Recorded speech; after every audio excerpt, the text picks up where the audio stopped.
Assalamualaikum warahmatullahi wabarakatuh. Di sini saya akan membahas dua bahasan yang saling berhubungan. Yang pertama itu ada fungsi inverse, yang kedua itu ada turunannya. Oke, di sini saya akan menjelaskan mengenai apa sih itu fungsi inverse. Di sini udah ada definisinya. Misalkan f a dipetakan ke b menjadi suatu fungsi yang bijektif. Fungsi inverse-nya itu adalah lawannya, kan a ke b. Ini kan dipetakan gini. Nah, inverse-nya ini kan fx-nya. Inverse-nya berarti lawannya gitu. Pertanyaan terbalik. Di sini ada nih diagram vektorial ya. Kalian bisa lihat f itu yang arahnya ke sini, itu f. Inverse yang arahnya ke sini. Dan ya, fungsi bijektif itu apa sih? Kayaknya kalian udah pernah dapet ya di logika matematika atau dimanapun, mungkin udah pernah ada yang dengar. Bijektif itu adalah fungsi yang memenuhi dua syarat, yaitu fungsi tersebut surjektif atau fungsi tersebut itu injektif. Maaf, bukan atau dan, fungsi tersebut itu injektif. Oke, misalkan nih kita ngambil contohnya aja ya, biar gampang, biar kalian paham. Misalnya kita punya f itu x sama dengan misal lagi tunjukkan bahwa x pangkat 3 itu dia invertible di real. Pertama dia subjektif kan.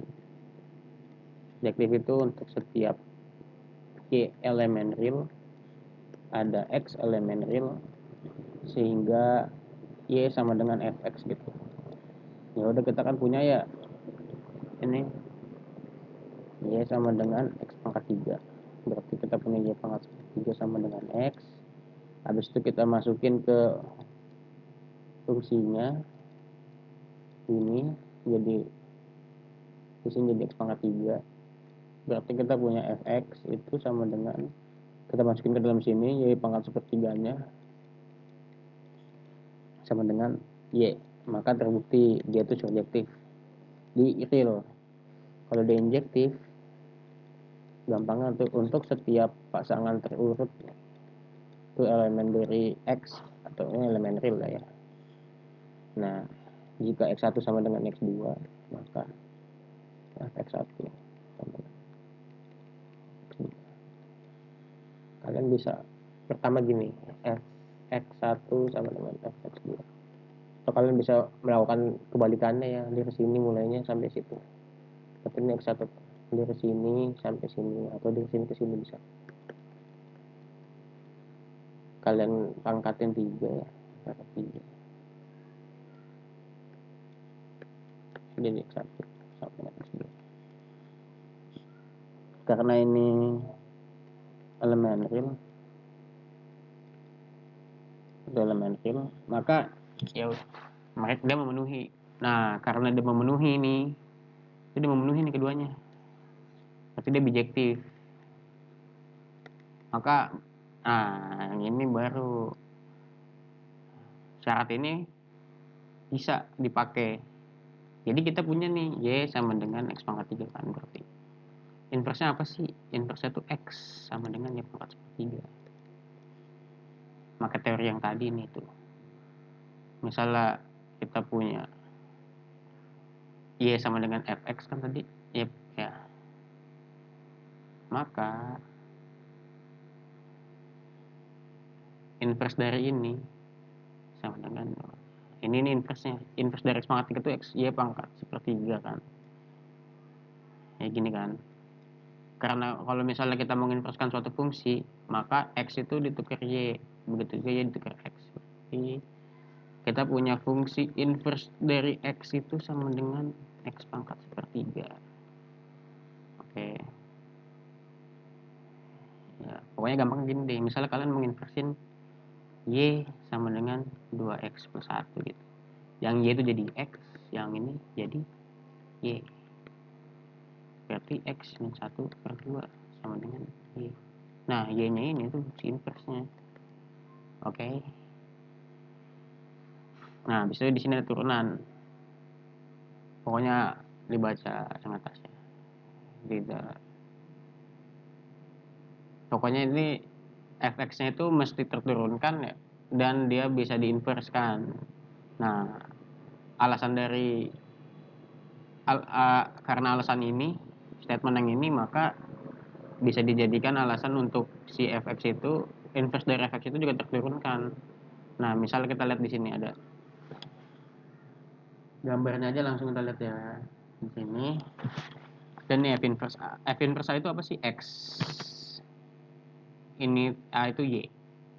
Ada di atas nih. Kalian bisa lihat di sini titik. Ini kan fungsi aslinya. Turunan pertama suatu fungsi itu kan kemiringan ya, slope. Tapi f inverse dari f inverse A itu sama dengan f inverse f aksen X gitu. Maaf, f aksen dari f inverse A sama dengan kan Q per P. Ini tuh maksudnya sama dengan f aksen X sama dengan Q per P. Nah, karena di sini ada Y sama dengan X, kita mikirin aja nih, ini kan dicerminin gitu ya, kayak pencerminannya gitu ya. Ya udah, berarti kalau karena ini Q per P, maka f inverse aksen A-nya itu P per Q gitu. Nah, kita mau nyari nih nilai ini. Nilai ini kan P per Q. Supaya bisa jadi P per Q kan si ini masih dijadiin 1 per dong. Berarti kita ketemu nih rumusnya untuk mencari turunan ini. Kita bisa pakai rumus yang ini. Atau bisa kita bilang f inverse dari f aksen dari A itu sama dengan 1 per f aksen f inverse dari A. Udah ketemu kan? Sekarang kita ngelihat ke atas. Nah, ini dia. Singkatnya begini. Let fx bla bla bla bla with invertible and differentiable. Ini sama dengan f inverse x. Ini adalah inverse dari fungsi tersebut, fungsi fx ini. Untuk setiap x yang memenuhi, tetapi f aksen f inverse x itu tidak sama dengan 0. Nah, ini rumus singkatnya begini, gampang. Ya, atau kalian bisa memakai yang pendekatan yang seperti ini. Nanti ditinggal diturunin aja sama kalian, nanti ketemu pokoknya hasil seperti ini.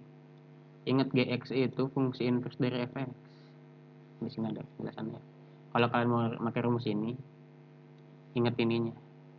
Takutnya ntar kalian malah nganggap gx itu fungsi aslinya gitu, ntar salah. Ini juga ada fungsi inverse trigonometri ya. Ini pembuktiannya banyak di literasi lain. Kayak ini mudah sebenarnya.